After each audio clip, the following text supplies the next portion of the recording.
Bismillahirrahmanirrahim. Assalamualaikum warahmatullahi wabarakatuh.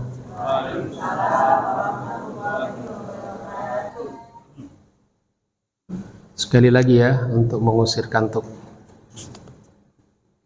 dan sekaligus doa. Assalamualaikum warahmatullahi wabarakatuh.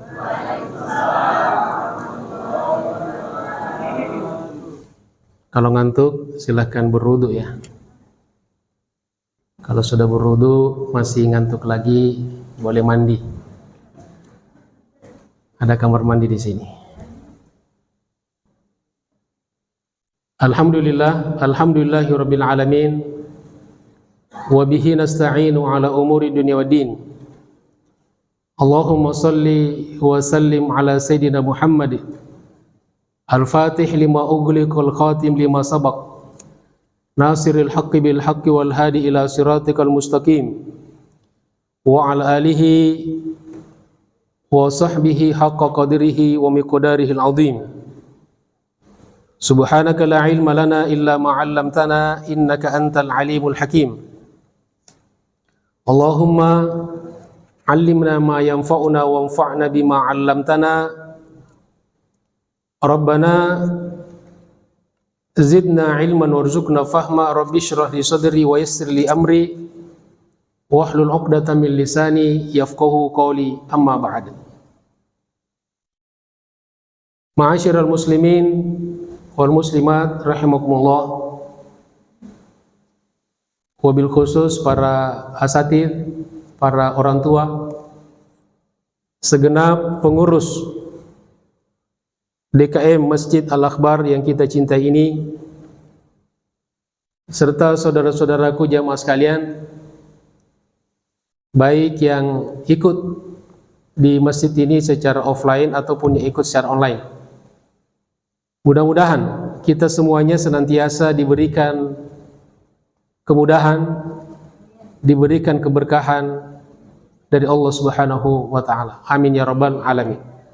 Apa kabar semuanya?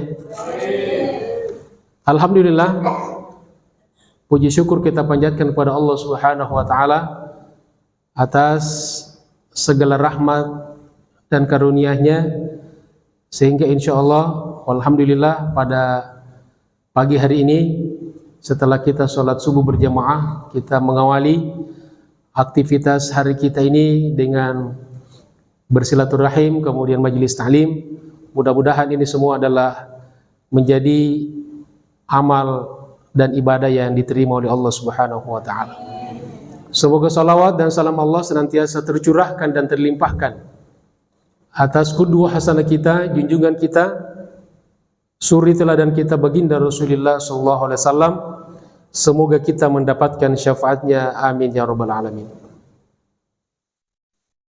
Ma'asyiral muslimin rahimakumullah, jamaah sekalian yang saya hormati, pelajaran kita pada hari ini yaitu pengkajian kitab Khulasatu Nuril Yaqin fi Sirati Sayyidil Mursalin. Dan di kesempatan ini kita lanjutkan pembahasan kita di pertemuan yang lalu. Sekarang sampai di pelajaran yang as-sabi' wal arba'un, yaitu pelajaran 47. Ya, silakan dilihat yang membawa terjemahannya.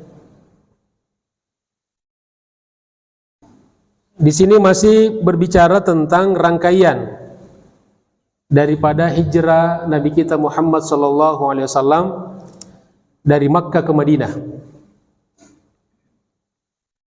Bagaimana rinciannya? Mari kita perhatikan dan mari kita simak bersama-sama.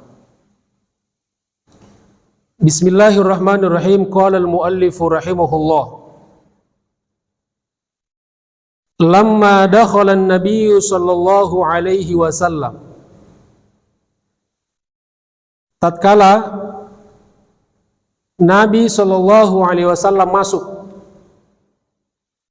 Al-Madinata kota Madinah yang dulunya bernama apa? Bernama Yathrib. Kemudian menjadi Al-Madinah atau Al-Madinatul Munawwarah. Kota Madinah yang bersinar, yang bercahaya. Kenapa dinamakan bercahaya? Karena kedatangan baginda Rasulullah sallallahu alaihi wasallam. Karena Nabi kita adalah nurun, Nabi adalah cahaya. Jadi ketika Nabi sallallahu alaihi wasallam masuk di kota Madinah, dan sebelumnya di Kuba ya, di pertemuan yang lalu sampai di Kuba. Jadi dulu itu Kuba di luar kota Madinah. Kalau sekarang sudah di dalam banget ya, bukan lagi di dalam tapi di dalam banget kota Madinah. Kana la yamurru bi baitin min buyutil ansar. Maka Nabi tidak melewati satu rumah dari rumah-rumah kaum Al-Ansar. Penduduk kota Madinah dinamakan Al-Ansar. Penduduk kota Makkah dinamakan Al-Muhajirin atau Al-Muhajirun. Jadi setiap kali Nabi melewati rumah-rumah penduduk kota Madinah, illa sa'aluhu ayyanzila indahum, melainkan mereka semuanya meminta agar Nabi mampir di rumahnya. Ini artinya mereka sangat cinta, sangat sayang kepada baginda Rasulullah sallallahu alaihi wasallam. Nah, kalau orang yang kita suka, ya kita ingin dia bertamu ke rumah kita, mampir di rumah kita. Tapi kalau orang yang kita tidak suka, tidak senangi, buru-buru mengharapkan kalau bisa ketika dia lewat pintu kita tuh, kita tutup baru pura-pura tidur. Jadi semua orang di Madinah ingin disinggahi rumahnya oleh baginda Rasulullah SAW sebagai penghormatan, sekaligus mengharapkan keberkahan. Masya Allah, kita bayangkan bagaimana kalau rumah kita didatangi oleh seorang yang mulia. Jangankan Nabi kita Muhammad SAW, seorang yang kita kagumi, yang kita idolai, datang ke rumah kita, Masya Allah, kita begitu tersanjung, begitu terhormat. Apalagi kalau ini rumahnya didatangi oleh baginda Rasulullah SAW, makhluk yang termulia di alam jagat raya ini adalah baginda Rasulullah SAW. Allahumma sholli ala Sayyidina Muhammad wa ala ali Sayyidina Muhammad. Fanazala inda Abi Ayyub Al-Ansari, dan pada akhirnya beliau mampir singgah di rumah yang bernama Abu Ayyub Al-Ansari. Abu Ayyub Al-Ansari. Fit dauril asfali, dan beliau memilih untuk menempati bagian rumah Abu Ayyub Al-Ansari yang bagian bawah. Bagian bawah. Di sini ada catatan, wa kanu ya'khuduna bi zimamin naqah. Jadi ketika Nabi lewat di Madinah, semua berbondong-bondong untuk memegang tali kendali onta yang beliau tunggangi. Fayaqulu, lalu Nabi berkata, da'uha fa innaha ma'muratun. Ya, tinggalkan, jangan dipegang. Kalau semua orang memegang tali onta Nabi, ini bisa-bisa ontanya liar nih, kabur ya, kaget. Jadi kata Nabi, biarkan saja. Fa innaha ma'muratun, karena sesungguhnya onta ini sudah diperintahkan oleh Allah Subhanahu wa taala. Wa lam tazal sa'iratan hatta barikat amama dari Abi Ayyub Al-Ansari. Jadi onta itu dibiarkan berjalan dan dia memilih sendiri mampir dan berhenti di rumah Abu Ayyub Al-Ansari. Jadi onta saja ini biar adil, kata Nabi, jangan tarik-tarik karena mereka ingin menarik onta itu ke rumah masing-masing. Kata Nabi, biarkan saja, dia sudah diperintahkan oleh Allah. Dan akhirnya onta itu berhenti di depan rumah Abu Ayyub Al-Ansari. Maka Nabi kemudian tinggal atau masuk di rumah Abu Ayyub Al-Ansari, dan beliau dengan sifat tawaduknya, rendah hatinya, beliau tidak mentang-mentang karena beliau seorang nabi yang diidolakan kemudian main ngambil yang enak-enak saja di rumah orang gitu kan. Tetap memilih merendah, dan beliau mengambil tempat yang lebih rendah di rumah Abu Ayyub Al-Ansari. Walakin lam yardo Abu Ayyub bidzalika, tapi ketika Nabi tinggal atau mengambil posisi di rumah Abu Ayyub Al-Ansari yang lebih rendah, maka Abu Ayyub Al-Ansari tidak nyaman, ya, tidak ridho, ya, karamatan li Rasulillah sallallahu alaihi wasallam, karena sebagai pemuliaan, penghormatan kepada baginda Rasulullah sallallahu alaihi wasallam. Tidak pantas dong, masa kata Abu Ayyub, saya di atas, dia di bawah. Wa kana yasta'tifuhu, lalu beliau membujuk. Ya, jadi ini juga pelajaran bagi kita, kalau ada tamu datang ke rumah kita lalu tamu kita agak malu, nah kita yang bujuk-bujuk dia. Ya, kita bujuk. Kalau misalnya dia disuruh makan, nggak mau gitu kan, kita jangan, oh nggak mau ya, ya udah. Jangan kebetulan juga ya terbatas, jangan. Tapi dirayu-rayu, didatangin, ayo walaupun sedikit. Nanti kalau dia udah coba dan enak, nanti dia nambah dia. Ya, ternyata habis, katanya nggak kenyang atau banyak.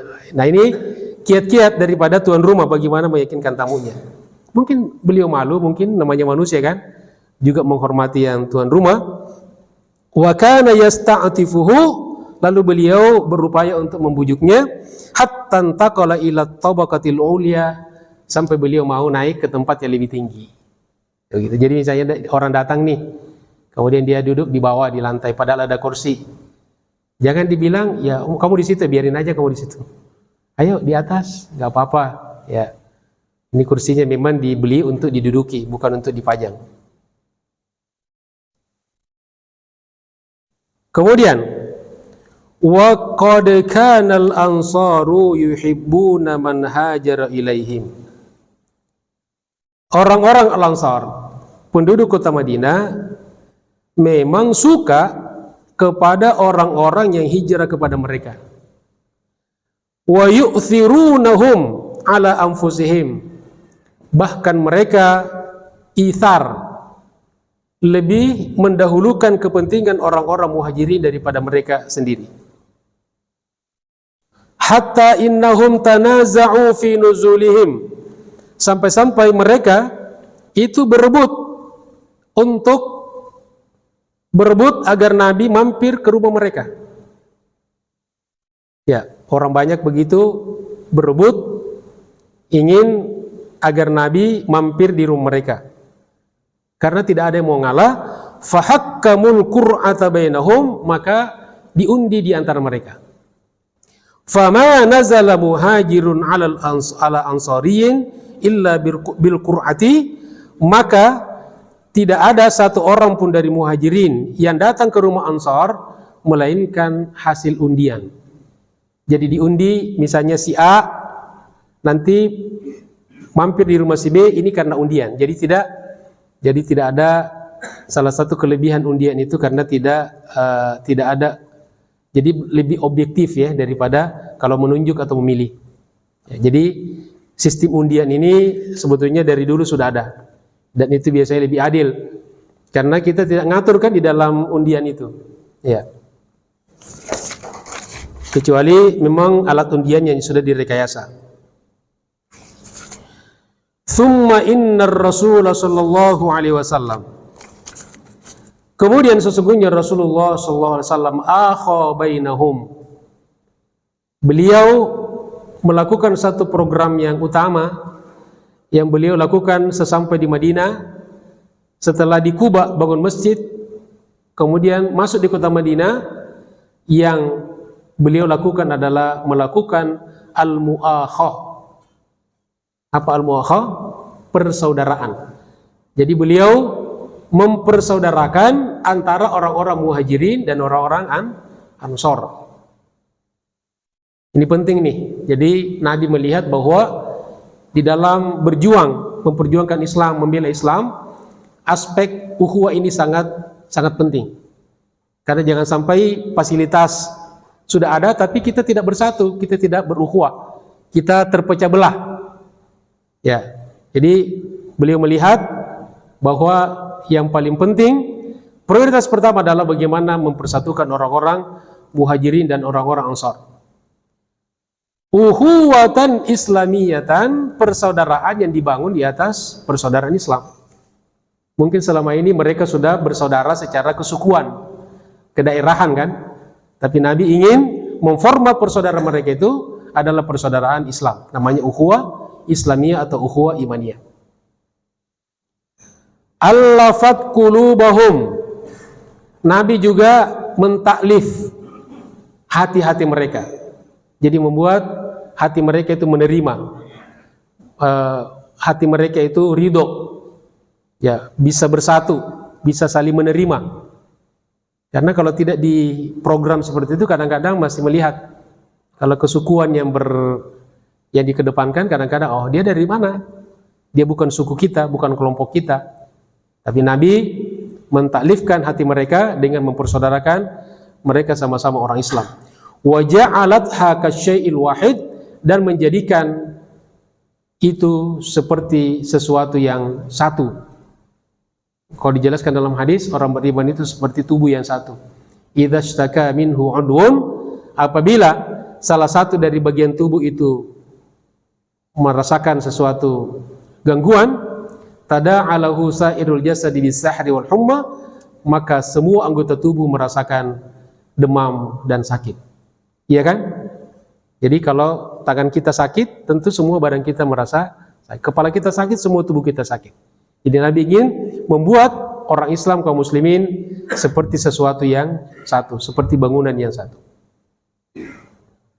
Bahkan seperti yang kita telah ketahui, ya dibahas juga pada pertemuan yang lalu, masing-masing dari muhajirin, ya satu orang muhajirin, kemudian dipersaudarakan dengan satu orang dari ansor.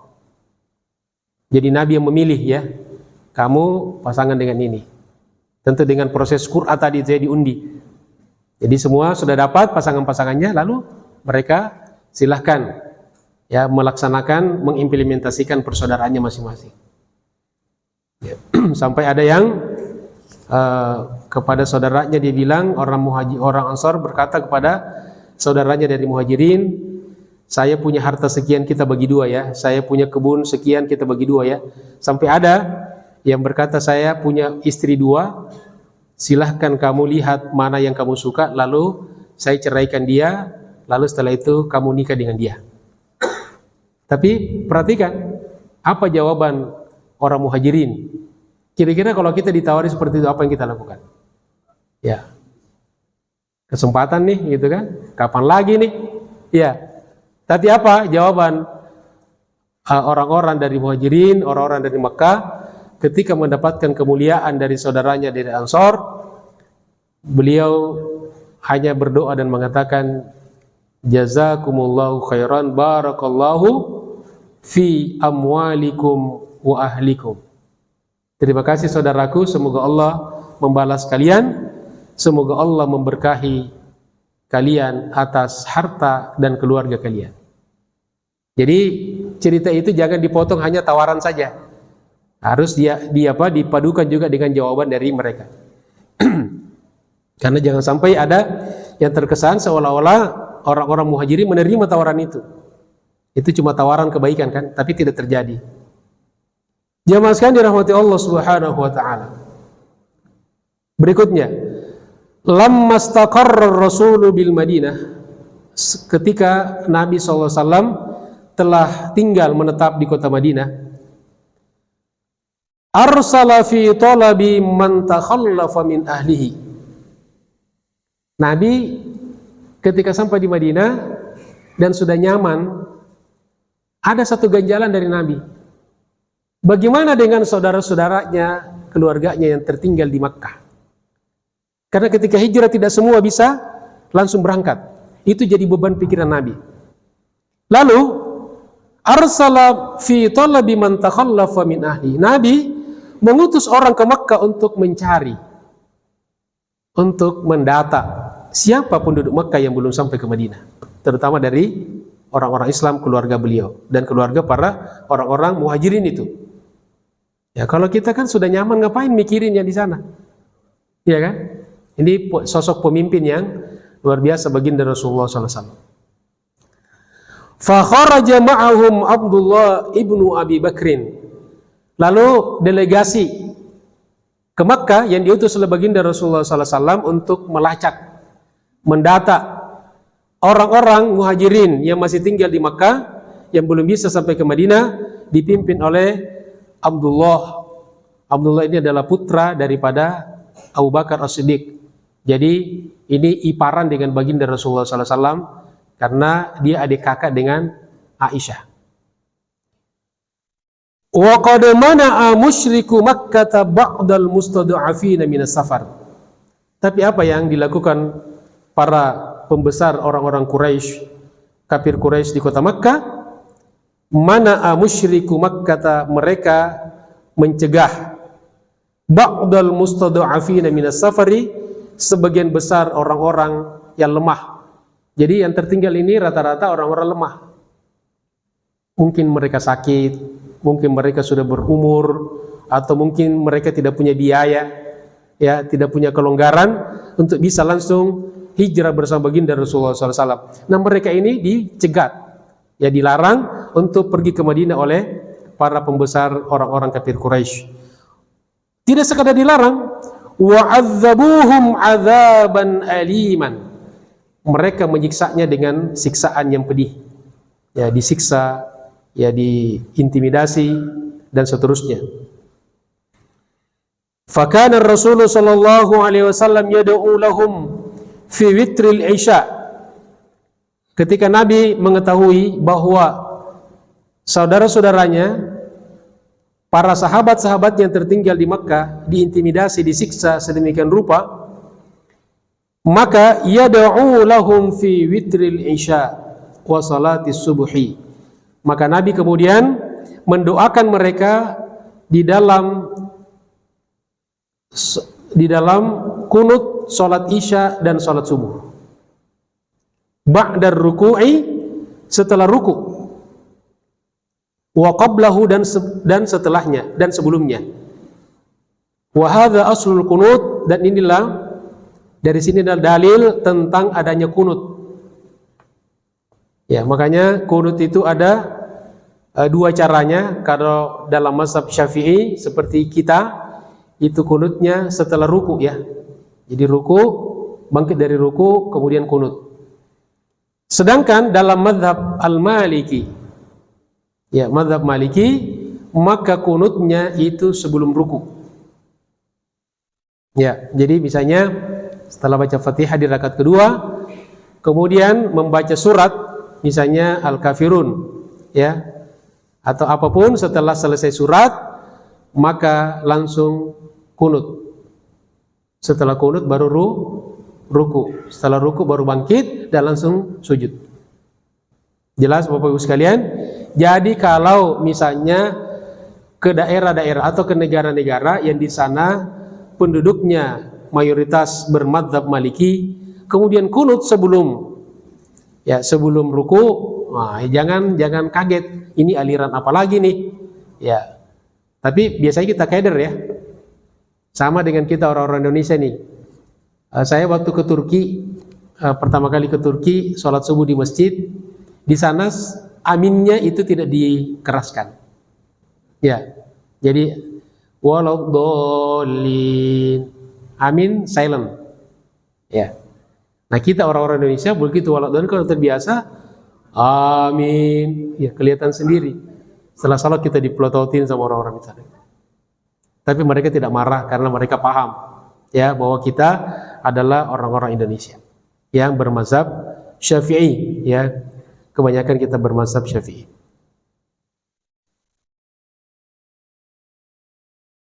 Nah, inilah yang kemudian dikenal dengan namanya kunut nazilah. Seperti tadi salat subuh, sebagaimana yang dianjurkan oleh Majelis Ulama Indonesia untuk selalu berkunut nazilah untuk saudara-saudara kita di Gaza dan di Palestina. Jamaah sekalian dirahmati Allah Subhanahu wa taala.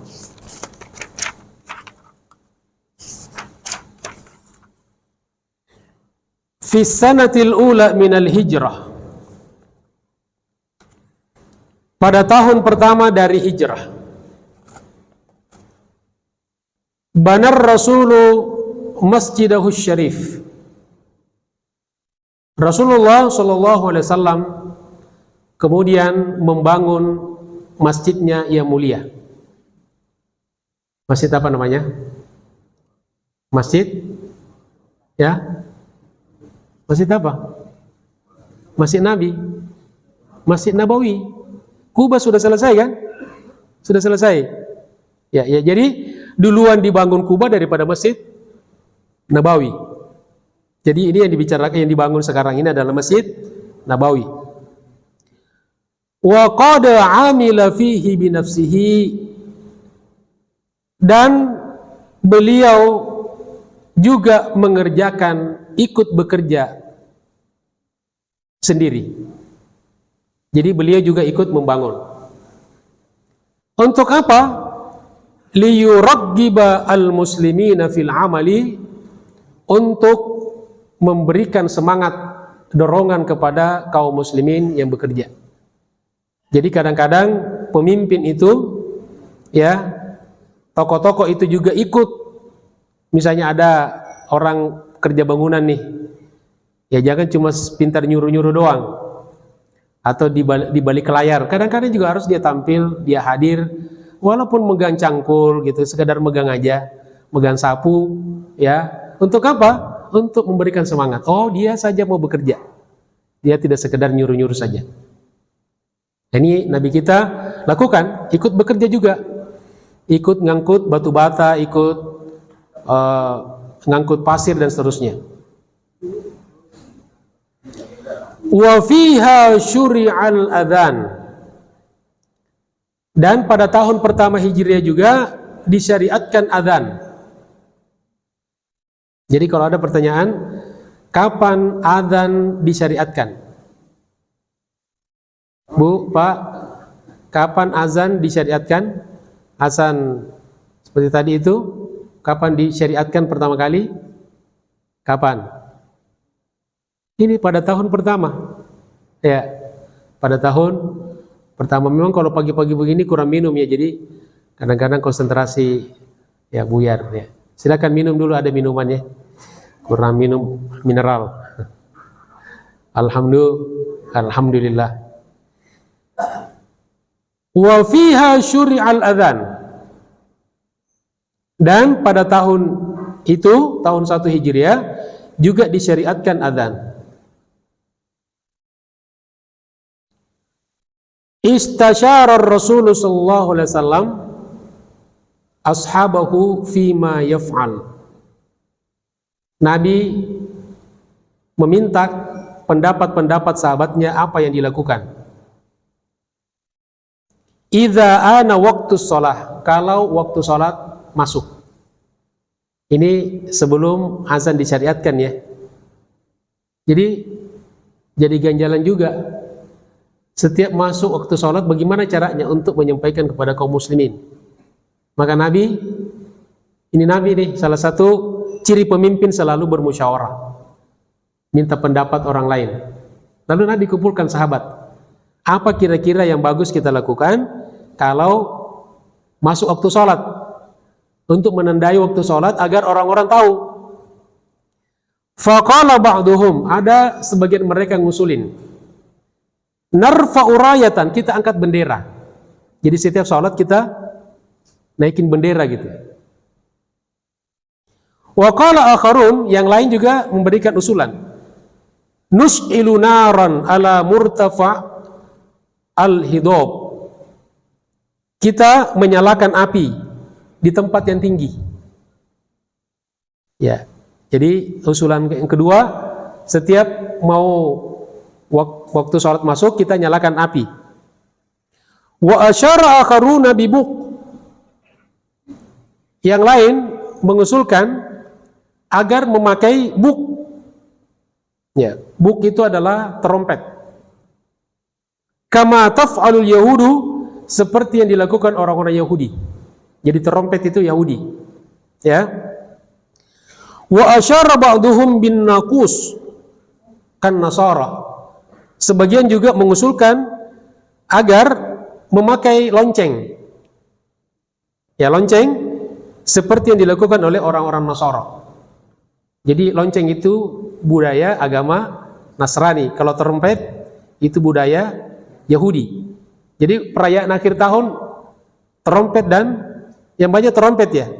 Ya, itu tanggalnya tanggal orang Nasrani, budayanya campur aduk. Ya, trompetnya budaya Yahudi. Jadi itu usulan-usulan dari sahabat. Wa asyara ba'duhum bin nida.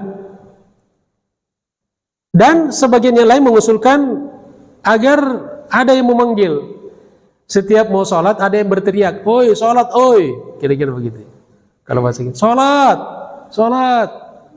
Ya, sahur. Seperti itu ya. Udah banyak sekali usulan nih. Falam yuwafiqar rasulu. Tapi semua itu tidak disepakati oleh Nabi. Tidak ada yang diterima. Yang penting mendengarkan. Illa ala ra'yil akhir, kecuali pendapat yang terakhir. Jadi Nabi tidak setuju dengan bendera, Nabi tidak setuju dengan api, karena ini Majusi ya. Nabi tidak setuju dengan trompet karena Yahudi. Nabi tidak setuju dengan lonceng karena itu Nasrani, Kristen. Nabi setuju dengan memanggil, dengan orang manggil-manggil gitu ya. Wa kana ahadal munadina bihi Abdullah ibnu Zaid. Dan salah satu yang kemudian diperintahkan awal-awalnya ketika Nabi setujui, yang berseru memanggil orang-orang waktu sholat adalah yang bernama Abdullah ibnu Zaid. Namanya siapa? Abdullah bin Zaid. Fa bainama huwa bainan naimi wal yaqdhan. Abdullah bin Zaid ketika dia dalam posisi antara tidur dan tidak tidur, apa namanya itu? Kita kadang-kadang, Pak ya Bu, kita kadang-kadang kita tidur tapi nggak tidur gitu, bangun juga enggak. Ya, namanya baina an-naimi wal yaqdhan, antara orang tidur dan tidak tidur. Idh arada lahu syakhsun, tiba-tiba datang seseorang. Wa 'allamahul adhan. Lalu Abdullah bin Zaid, orang itu mengajarkan kepada Abdullah bin Zaid tata cara azan. Falamman tabaha, ketika dia sudah sadar, akhbar Rasulullah sallallahu alaihi wasallam bi hadhihi ru'yah. Beliau pun mengkhabarkan, menyampaikan kepada Nabi tentang ru'yah, tentang mimpi yang beliau lihat.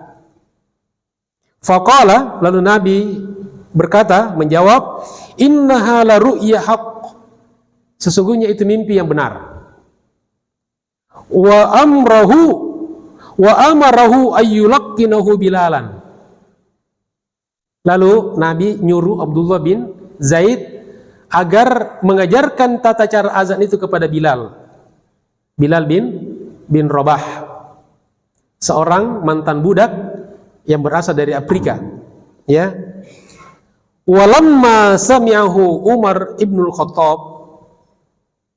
Jadi Nabi menyuruh kepada Abdullah bin Zaid, tolong ajarkan tata cara azan ini kepada Bilal, karena Bilal ini suaranya indah. Jadi ada orang yang bagus, ya, mungkin hafalannya banyak, tapi suaranya kurang bagus. Ya, maka dipilih yang karena azan yang dibutuhkan suara yang lantang, suara yang indah, suara yang bagus. Maka suruh Bilal.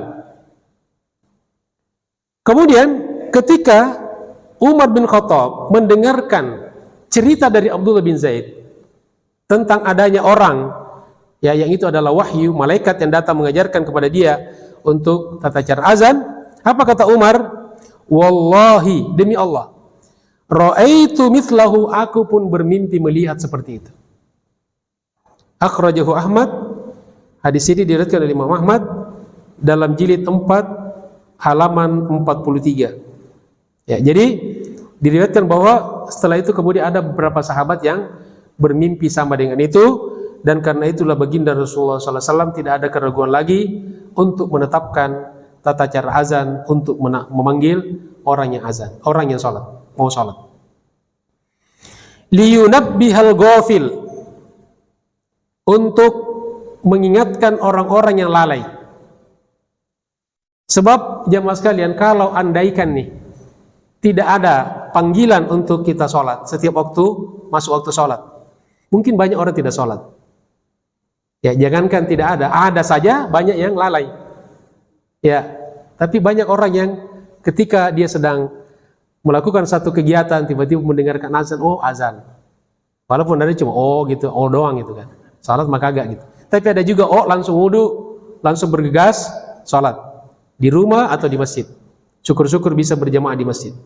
Jadi pertama azan itu tujuannya untuk adalah liyunabbihal ghafil, untuk mengingatkan orang-orang yang lalai.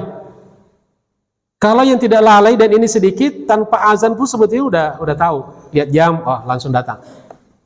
Tapi kebanyakan kita ini masuk kategori yang harus diingatkan terus. Jadi azan ini panggilan dan peringatan. Kemudian wa yudzakkirus sahi, mengingatkan orang-orang yang sudah sadar terbangun. Jadi yang ghafil diingatkan dan juga mengingatkan bagi orang-orang yang sudah sadar, karena mungkin tidak semua orang punya jam, tidak semua orang tahu waktu, ya, maka dengan azan ini teringatkan lagi. Liyakunal istima'u amman, agar persatuan salat itu menjadi umum bagi semua kaum muslimin yang mendengarkannya. Wa zada Bilalun fi adzani subuhi, kemudian Bilal menambah pada azan salat subuh, as-salatu khairum minan naum. Jadi tambahan kata as-salatu khairum minan naum setelah hayya 'alal falah, itu yang menambah adalah siapa? Bilal bin Rabah. Tapi tentu persetujuan Nabi. Ya. Marrataini, 2 kali. As-salatu khairum minan naum. As-salatu khairum minan naum. 2 kali. Ya, itu dimulai oleh Bilal bin Rabah. Awwaluhuma yunabbihu bihil ghafilun. Yang pertama untuk mengingatkan orang-orang yang lalai. Yang tadi itu hatta yantabihu, sampai mereka bangkit, lis sahuri, untuk sahur. Waktu sahur. Jadi waktu sahur itu bukan hanya untuk makan sahur di bulan Ramadan, tapi sahur itu waktu. Jadi ada waktu sahur, ada makanan sahur. Waktu sahur itu adalah waktu sebelum ya masuk waktu sholat subuh. Itu namanya sahur. Wal mustaghfirina bil ashar, dan amalan yang paling bagus dilakukan ketika waktu sahur adalah apa? Istighfar. Wal mustaghfirina bil ashar. Ya. Ada juga yang istighfar karena tidak ada makan sahur. Astagfirullah. Udah mau subuh nggak masak-masak, astagfirullah. Ini kira-kira masuk istighfar yang baik apa yang termasuk yang dipuji dalam ayat itu apa bukan? Tergantung niatnya ya. Ya. Insya Allah mudah-mudahan istighfarnya juga mengingatkan istri ya, agar jangan lalai. Itu yang pertama ya. Jadi agar bisa kaum muslimin bangun lebih awal. Kalau subuh sekarang jam berapa? 4:05 ya, atau lewat 7, maka kira-kira kita itu bagusnya bangun kalau yang kuat 1 jam sebelum azan. Jadi jam 3 kurang lebih sudah bangun. Atau 3:30. Itu sudah cakep tuh. Karena kita mau ke belakang dulu, mau wudu, bersih-bersih, ya, wangi-wangi, jungkir-jungkir, enggak. Ya, mau siap-siap ke masjid. Ya, seperti Bapak Ibu ini kan kelihatannya tidak ada yang bangun pas azan kan? Pasti bangunnya sebelum azan. Alhamdulillah, terutama yang ngantuk-ngantuk yang nunduk ini pasti bangunnya jam 2:30. Jadi kita maklumi, tidak usah dibangunkan ya. Kemudian wathani, tujuan yang kedua dari azan, lis salati, untuk salat. Nah itu jadi fungsi azan dijelaskan di sini. Bahwa pertama untuk agar kita bangun lebih awal, biar bisa paling tidak istighfar. Ini kan amalan yang paling gampang. Kenapa? Kata ulama, kenapa di waktu itu istighfar yang dipilih? Karena yang paling gampang. Karena di situ saat-saat kita malas, jangankan yang berat-berat, kadang-kadang buka mata pun susah gitu. Udah istighfar aja. Ya, istighfar yang mulia. Di situ bisa baca Quran, syukur-syukur bisa tahajud, bisa salat witir, yang witirnya belum sebelum tidur. Ya, ada juga yang beramal yang lainnya. Jangan nonton, buka HP dulu, nonton macam-macam gitu ya. Nah ini bagusnya yang untuk bisa lebih menguatkan kita untuk sholat, yang masih ada kaitannya dengan sholat. Lalu fungsi kedua dari azan itu baru sholat. Wa kana adzanul jum'ati wahidan. Jadi azan sholat Jumat itu awalnya satu kali. Min ahdir Rasuli sallallahu alaihi wasallam, sejak dari masa Rasulullah sallallahu alaihi wasallam, ila khilafati Abi Bakrin wa Umar, sampai di pemerintahan Abu Bakar dan Umar radhiyallahu anhum. Awwaluhu idza jalasal imamu 'alal mimbar. Yang dilakukan adalah ketika imam sudah, maksudnya khatib sudah naik ke mimbar. Wa kana 'ala babil masjidi, dan itu dilakukan di pintu masjid. Ini kalau sejarahnya ya. Jadi dilakukan ketika khatib naik, Assalamualaikum warahmatullahi wabarakatuh, azan. Baru azan ya. Dan tempat muazin itu di depan pintu. Kenapa depan pintu? Karena dulu tidak ada mikrofon. Biar kedengaran keluar. Kalau sekarang kira-kira masih perlu di pintu enggak? Tidak perlu lagi. Bisa malah menghalangin orang yang masuk karena sudah ada pengeras suara yang luar biasa. Ini pengeras suara dulu pernah ditentang oleh seorang ulama mufti di Saudi Arabia. Jadi dilarang pakai pengeras suara di Masjidil Haram. Karena katanya ini tidak ada pada zaman Rasulullah. Jadi dulu lama tidak pakai mikrofon di Masjidil Haram. Sampai datanglah seorang ulama besar yang berasal dari Mesir, namanya Syekh Mutawalli Sya'rawi. Lalu beliau datang menemui mufti Saudi Arabia yang melarang sholat pakai mikrofon, melarang azan pakai mikrofon. Lalu beliau bertemu.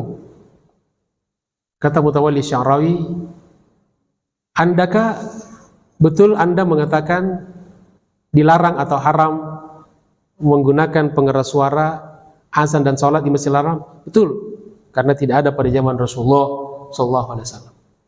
Nah ketika itu mufti Saudi Arabia ini sedang membaca kitab atau Al-Quran dengan pakai kacamata pembesar. Lalu kata Mutawalli Sya'rawi, tahu yang kamu pakai itu apa? Ini katanya nadhara. Nadhara ini dalam bahasa Arab itu nadhara artinya kacamata. Ini kacamata fungsinya apa, kata Mutawalli Sya'rawi? Untuk membesarkan bacaan saya, karena kalau tidak pakai kacamata nggak lihat. Nah ini membesarkan. Nah kata Mutawalli Sya'rawi, kalau itu untuk membesarkan huruf, ini membesarkan suara. Nah, akhirnya terima. Alasan itulah tidak perlu pakai ayat, pakai hadis, pakai apa, dia terima. Akhirnya dibolehkan penggunaan pengeras suara untuk azan dan sholat di Masjidil Haram. Sampai sekarang, Masya Allah suaranya paling gede ya. Jangan ragu-ragu kalau mikrofonnya di Masjidil Haram, Masjid Nabawi.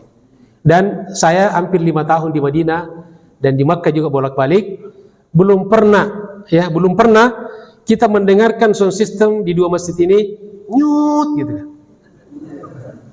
Itu hebatnya itu ya. Dan dimanapun kita berada sama frekuensinya itu. Dan lembut di telinga. Kita kadang-kadang di sana kedengaran. Nah di sana semangat, kalau khotbah semangat di sana. Di sana tidur. Tanya, kok Bapak tidur tadi? Enggak dengar Pak. Jadi tidak seimbang dalam satu masjid. Padahal luasnya luar biasa, tapi di mana kita berada suaranya itu kedengaran jelas. Alhamdulillah. Nah kemudian alasan Utsman menambah, ya. Jadi memang agama ini terbuka untuk pembaruan, ya. Wa zada Utsmanu radhiyallahu an. Utsman bin Affan menambah al-adzan ats-tsani, menambah azan menjadi 2 kali, bisa babi katsratin nasi, karena manusia semakin banyak. Ada ketika azan pertama, ya tidak dengar, ada yang masih sibuk, maka Utsman melihat kayaknya perlu 2 kali nih. Karena Utsman ini kan pemimpin yang merakyat. Ditanya kenapa tidak datang sholat? Enggak dengar. Nah, kata Utsman kayaknya perlu ditambah lagi. Jadi ditambah menjadi 2 kali.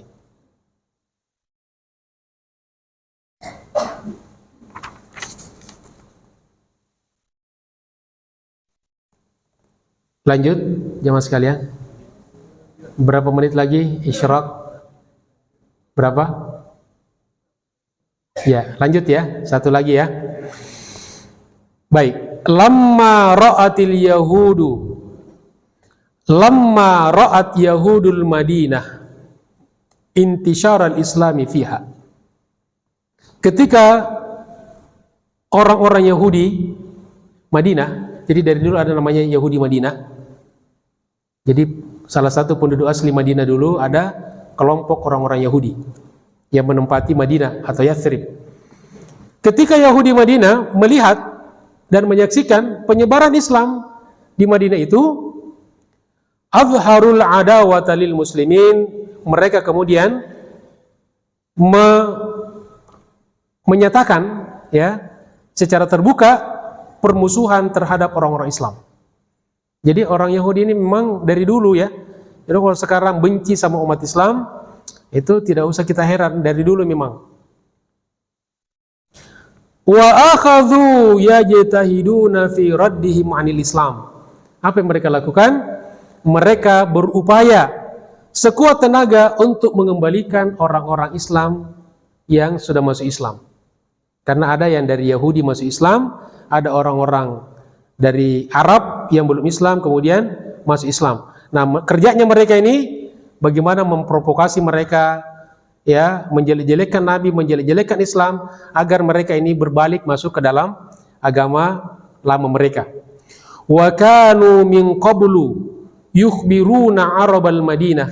Padahal orang-orang Yahudi sebelum Nabi datang, mereka yang paling sering mewanti-wanti orang-orang Arab Madinah. Jadi ada Yahudi Madinah, ada Arab Madinah. Orang-orang Yahudi Madinah ini sering berkata kepada orang-orang Arab, binabiyyin yubu'ats qad qaruba zamanuhu. Mereka selalu mengatakan kepada orang-orang Arab Madinah, tunggu saja, sebentar lagi akan datang Nabi. Ya. Jadi mereka mengira bahwa Nabi itu akan datang dari kelompok Yahudi.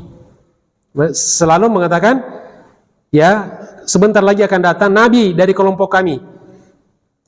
Falamma bu'itha, dan tatkala Nabi diutus, ista'zama ru'asa'uhum ayyakuna nabiyyu minal Arab, maka mereka pun marah ya, mereka penolakannya sangat besar, terutama pemimpin mereka, karena setelah mengetahui bahwa Nabi yang diutus adalah dari bangsa Arab, yaitu baginda Rasulullah SAW. Jadi sedikit jamaah sekalian ingin menjelaskan nih dalam sejarah, dan ini kekeliruan orang-orang Yahudi. Jadi Nabi Ibrahim itu punya anak 2, punya istri 2 ya, maaf, punya istri 2 dan kemudian punya anak 2. Dari Sarah kemudian Hajar. Dari Siti Hajar Ibrahim punya anak Ismail, ya kan? Dari Sarah kemudian istri pertama beliau, yang kemudian setelah Hajar melahirkan Ismail, kemudian hamil juga Sarah. Yang tadinya kenapa Ibrahim menikah itu karena tidak punya keturunan awalnya.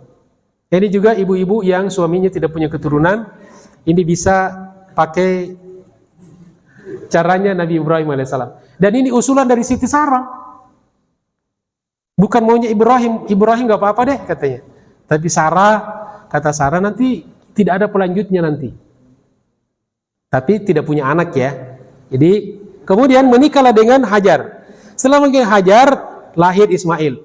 Setelah lahir Ismail, hamil juga Siti Sarah dan kemudian melahirkan Ishak. Nabi Ishak, Masya Allah. Anaknya kesemuanya Nabi. Nabi Ismail kemudian menurunkan Arab sampai kepada baginda Rasulullah SAW. Ishak punya anak namanya Yakub, dan Yakub inilah yang melahirkan anak keturunannya termasuk Bani Israel. Dari mereka lah muncul orang-orang Yahudi. Sehingga karena Yahudi ini ngajinya tidak tuntas, ini bahayanya orang kalau ngaji sepotong-sepotong, dia cuma ngambil bahwa dia keturunan Nabi Ibrahim dari Yakub, Ishak, Ibrahim. Lalu ada cerita-cerita di mereka, ini tambahan-tambahan yang mengatakan bahwa Ismail itu yang menurunkan Arab termasuk Rasulullah SAW itu lahir dari istri yang mantan pembantu. Padahal Siti Hajar bukan pembantu seperti budak, bukan. Tapi dia memang dulu akrab dengan Siti Sarah. Suka bantu-bantu di keluarganya. Siti Sarah ada acara arisan gitu kan, datang Hajar. Ya, nah, kira-kira seperti itulah ya. Kemudian dinikahi. Nah, cerita ini digoreng-goreng sama orang-orang Yahudi. Maka mereka memandang bahwa keturunan mereka lebih tinggi daripada keturunan orang-orang Arab. Makanya Yahudi itu sampai sekarang melihat orang Arab itu adalah lebih rendah daripada mereka. Kira-kira seperti itu ceritanya. Kemudian wa kana yusaiduhum ala amalihim hadza jama'atun munafiqun. Orang-orang Yahudi, ini liciknya orang Yahudi, ini sudah lama juga cara-cara mereka minta bantuan untuk menjalankan misi mereka, menjelek-jelekkan Nabi, menjelek-jelekkan orang-orang Arab, menjelek-jelekkan Islam. Jama'atan kelompok munafikuna, orang-orang munafik min Arabil Madinah, dari kelompok orang-orang Arab Madinah. Ya, seperti sekarang orang-orang Yahudi. Orang-orang Yahudi juga menggunakan orang-orang Arab, ya, munafik. Bahkan kadang-kadang sekarang di dunia Arab, bahkan di dunia Islam, yang getol menyalah-nyalahkan orang-orang Palestina dari kalangan orang-orang Islam sendiri. Pada waktu yang sama, orang-orang di luar Islam di seluruh dunia protes terhadap Israel, terhadap Amerika, akan pembantaian orang-orang Palestina minimal sebagai manusia. Mereka memandang bukan sebagai sekedar orang Islam, tapi sebagai manusia. Stop. Sementara ada orang-orang dari kelompok Arab, orang-orang Islam sendiri, justru membela Yahudi, menyalahkan orang-orang Hamas, Palestina yang berjuang. Nah, kira-kira gimana logika kita gitu? Bukankah mereka ini sudah lebih rendah kemanusiaannya daripada orang-orang kafir? Jadi tidak salah kalau ini memang sudah diajarkan orang-orang Yahudi dulu. Pergunakan kelompok-kelompok munafik. Lalu mereka menggunakan kelompok dari kalangan orang Arab. Karena kalau sesama orang Arab, ini gampang dihantamnya nih. Sesama orang Islam gampang dia domba kan. Kalau Yahudi yang ngomong, ya orang udah tahu. Dia kan orang kafir memang. Lalu, siapa yang memimpin mereka?